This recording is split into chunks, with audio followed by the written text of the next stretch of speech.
राणी गावाकडे गेलेली असते. अशातच इंद्र आणि तनिषा इंद्राच्या घरी भेटतात आणि आपल्या कामाच्या बाबतीत भेटतात.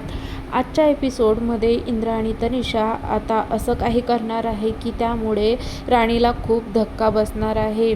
इंद्र आणि तनिषा काम करत असतात. अचानक लाईट जाते आणि रात्रही झालेली असते. अशात तनिषा घरी न जाता तिथेच थांबते आणि ती इंद्राला प्रेमानं म्हणते, त्या दिवशी पार्टीमध्ये आपण नीट सेलिब्रेशन करू शकलो नाही. सगळं प्लॅनिंग तू केलंस, आमच्यासाठी इतकी मेहनत घेतलीस. आज पुन्हा एकदा सेलिब्रेट करूया ना इंद्रा प्लीज. पण इंद्रा मात्र तयार नसतो. तो नकार देत म्हणतो की आता उशीर झाला आहे आणि तुला जायला हवं. पण तनिषा जायला तयारच नसते. हे ऐकताच तनिषा पुन्हा त्याची समजूत काढते. काय झालं, माझ्यासोबत सेलिब्रेट करायची इच्छा नाही का तुझी?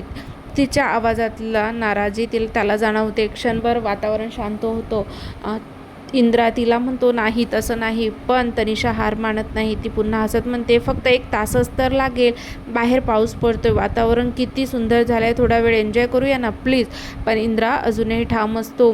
त्याला कळत नाही राणी जर घरी आली तर काय करावं. पण मी सांगतोय ना सेलिब्रेट नको, तुला निघायला हवं. मात्र तनिषा त्याचं काहीच ऐकत नाही आणि त्याची खिल्ली उडवत हसत म्हणते, इतकंच रिलॅक्स केलं तर काही होणार नाही.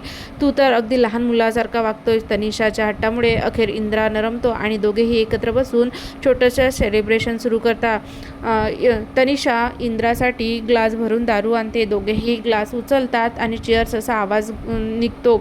तनिषा प्रेमाने इंद्राला ड्रिंक घेण्याचा आग्रह करते. इंद्रा बिलकुलच ड्रिंक घ्यायला तयार नसतो. पण तनिषा त्याला खूप जबरदस्ती करते, कारण तिच्या डोक्यात काहीतरी वेगळंच चाललेलं असतं. पण सध्या दिसणाऱ्या सेलिब्रेशन मागे नेमकं काय दडलं आहे आणि आता काय होणार? राणीला दारूच्या नशेत इंद्रा आणि तनिषा सगळे हद्दी पार करणार आहेत. आता हे जेव्हा राणीला कळेल तेव्हा काय होईल? इंद्रा आणि राणीच्या नात्यात दुरावा निर्माण होईल का, किंवा राणी इंद्राला सोडून निघून जाईल का? हे बघणं खूपच इंटरेस्टिंग ठरणार आहे. त्यासाठी पाहत रहा हुकुमाची राणी ही.